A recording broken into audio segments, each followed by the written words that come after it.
Hello there, my name is Wilhelm and I work at the King Arthur Baking Company. More specifically, I'm a baking instructor at the school in Norwich, Vermont. And today I'm going to talk to you about tempering chocolate, why we do it and what we can do with it. Alright, so chocolate, just as a quick intro, we're using dark chocolate today. We sell the 61% in our store, and that's a semi-sweet chocolate wafer. It's a good quality chocolate, that's important. We don't need to temper, or we don't want to temper baking chocolate chips, for example. That would not yield good results. Instead, we want to use a couverture, which is a chocolate with high cocoa butter content. Okay, and the method we use for tempering today, let me not get ahead of myself. Why do we temper chocolate, right? So chocolate, when we buy it from the store, these chocolate chips, even though they look a little rough and dusty, they come already tempered from the factory. And that's great, but we can't use them in chips other than using in cookies. If we want to make chocolate confections, if we want to dip something in chocolate, it has to be liquid. And usually we melt chocolate for that. Now, melted chocolate, like this one here, I have a bowl of melted chocolate, is great, but it's not in temper anymore. All right, so tempering, well, it has to do with temperature, right? That's one of the main ingredients in the tempering process. And why do we do this? Well, if we use just this melted chocolate here, which is at about 120 degrees Fahrenheit, it will set up eventually. We can put it in the fridge or freezer, or just leave it out overnight. It'll set up, but it won't be pretty. It'll have white spots on it, it'll have streaks on it. It will be melting much faster when you touch it, and it won't have a nice snap to it either. So to achieve all these good characteristics that we want, which is a nice snap and a nice shine to it, and not melt immediately in your hand, we need to temper it. And before I bore you to bits, just real quick, and I'll try to not make it too scientific here. So really what we need to do is we need to build a crystalline structure in the cocoa butter, okay? I know it sounds fancy, crystalline structure and all. Chocolate contains cocoa powder and cocoa butter, and really the tempering concerns the cocoa butter, the fat that's inside the chocolate. The crystals that we want only grow about a certain temperature. And there's different ways of achieving this structure. And today we're going to use the seeding method. We're seeding the right crystal structure into our bowl of chocolate. Are you ready for this? We're going to seed our melted chocolate with the chocolate chips. So just to reiterate, for this tempering method to work, we have to have melted chocolate at 120 degrees Fahrenheit, nice and warm. This ensures that there's no pre-existing fat crystals in the chocolate, okay? And then we have to have chocolate that is fresh from the bag or the box or wherever you get your good chocolate from. That's important. If this is chocolate that had been used before and it's not in good temper, we are not going to seed the right crystals in here, okay?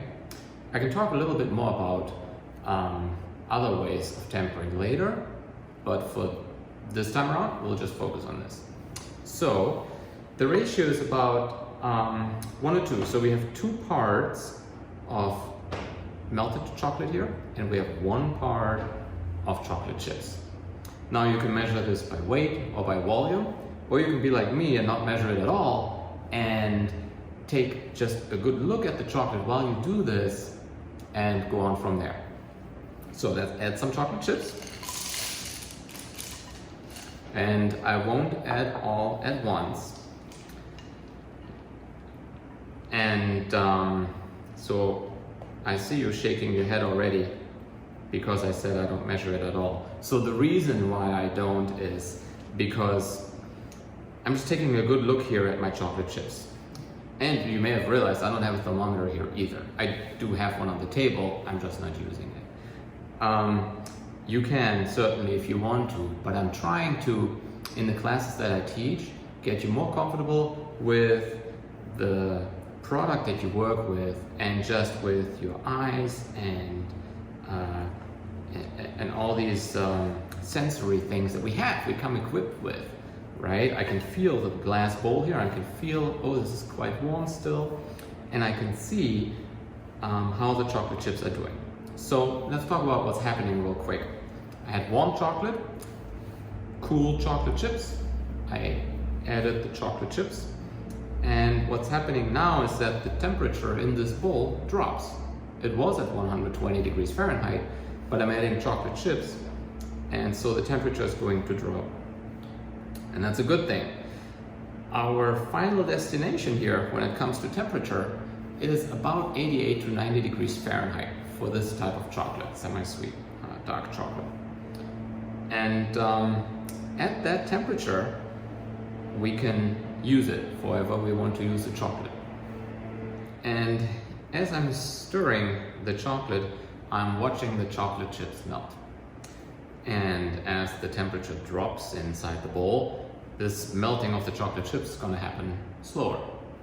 Now, when I keep stirring here and waiting for them to melt and I realize, wow, this isn't going anywhere, I probably reached the point of 88 degrees or so already. And at that point, those chocolate chips are hardly going to melt anymore, or super slow. I don't have all day. So in that case, I need to warm up the chocolate gently. And how can I do this? Well, I'm going to use a water bath because it's very gentle heat. I just have to make sure that I don't get it too hot. Okay, so I'll place it onto my bain-marie, double boiler, and now I keep stirring and keep watching my chocolate. Now, if those chocolate chips melt in a flash and they're all gone and I'm still on the water bath, odds are I'm getting too hot. Why? Well, because the heat is still here in the bowl, and this is a glass bowl, so it holds a little bit of heat. And the thing I don't want is I don't want to get over 90 degrees Fahrenheit. All right. So out of experience, I'll know when I'm going to have to take it off and on again. Ideally, this is happening, say in 10-15 minutes. It can take longer, that's fine. It probably won't go faster because time is one of the components of things that we need when we talk about tempering. To repeat, it's time, temperature, and agitation. And agitation is stirring the pot. That's what I'm doing the whole time. Not super crazy, I don't want to get much air into this, but I do want to promote the crystallization, and agitation usually does that. Temperature, very important, of course, we talked about that, and then time. So you gotta give the crystals the time to form.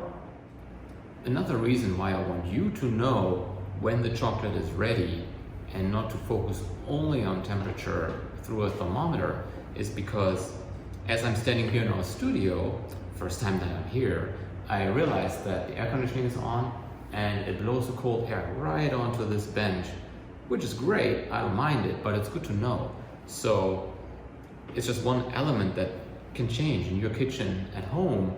It can be in the heat of the summer, it can be humid, which brings a whole nother factor when we talk about chocolate, but we won't talk about it today. And or it can be in the winter. Up here in New England, it gets pretty cold. We keep our house pretty cold, and then that can be challenging to work with chocolate too. This is the tempering method that we use in our in many of our baking school classes in Norwich, and I think it's very good to use at home, very suitable, because I mean, usually you have everything we need to get this done like this. There's also other tempering methods. There's the tabling method.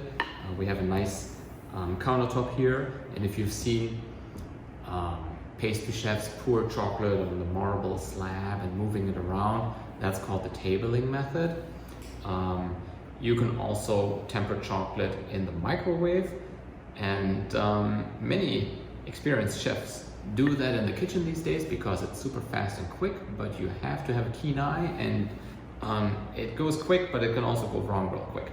So I think with the seeding method, we're learning more things about the chocolate, and we're watching it and see how it behaves, and that's just very important in working with it. Now, how can you test if it's not too warm without a thermometer? Well, you can do a test, and ideally, to make a test, you have this little scraper, a plastic scraper, or you can use a metal knife or a metal spatula. I usually try to use plastic because metal is cold to the touch at room temperature, and that can influence your chocolate test a little bit. Plastic gives a little more true representation of where the chocolate is at. And so I'm not going to put this straight on the cold countertop because that would be cheating also, or in the fridge, that would be even more cheating. So we'll just place it right here. And now we give it a little time. So I'd say 2 to 4 minutes, and this should start to firm up. If it does not start to firm up in 2 to 4 minutes, then that's an indication of the chocolate being too warm. And then what?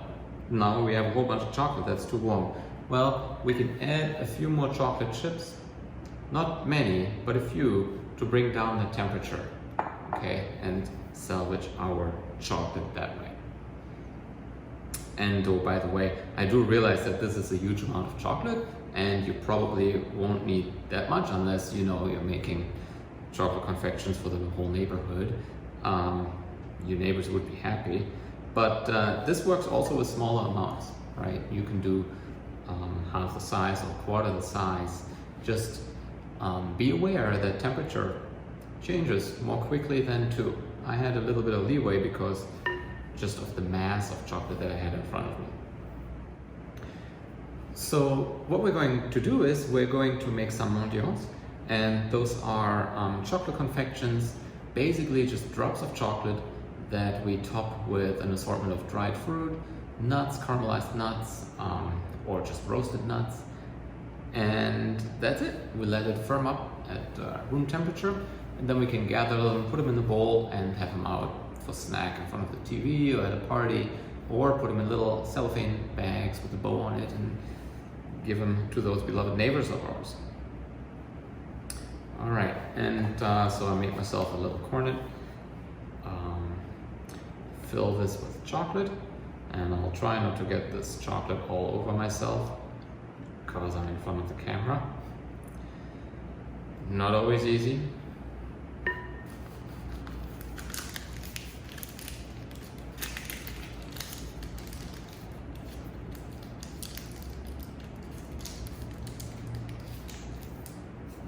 All right.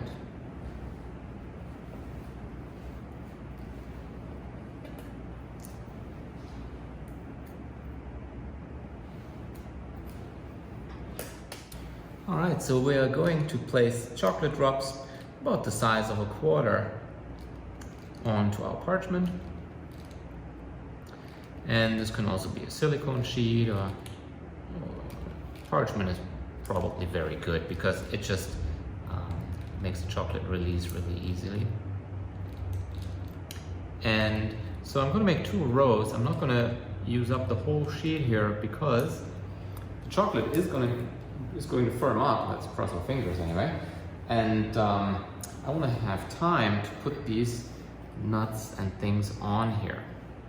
I'll put those a little off center, put some hazelnuts on there,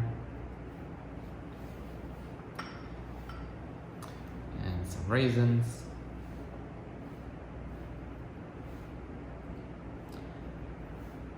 And you can imagine in a big production kitchen,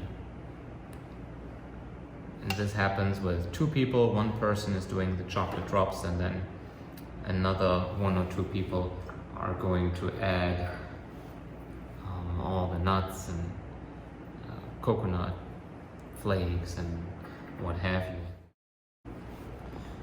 So a few minutes later, and our chocolates are firming up nicely, and then we can gather them up, put them in a bowl, and enjoy.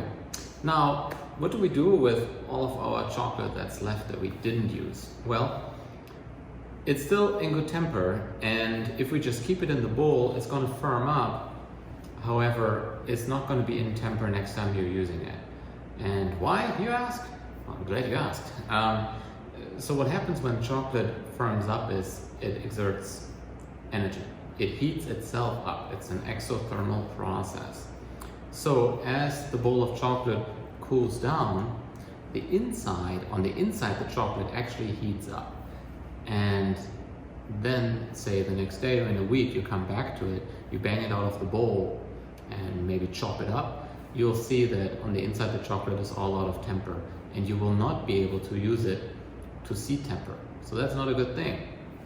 There's other methods of getting it tempered, but you'll have to visit me in person to hear about it. However, we can do this differently. With this bowl of chocolate, what we can do is we can pour it onto a sheet pan lined with parchment, and now we have a flat layer of chocolate, and we can have that firm up at room temperature. And now what's going to happen is that any heat is going to dissipate, and it's going to firm up.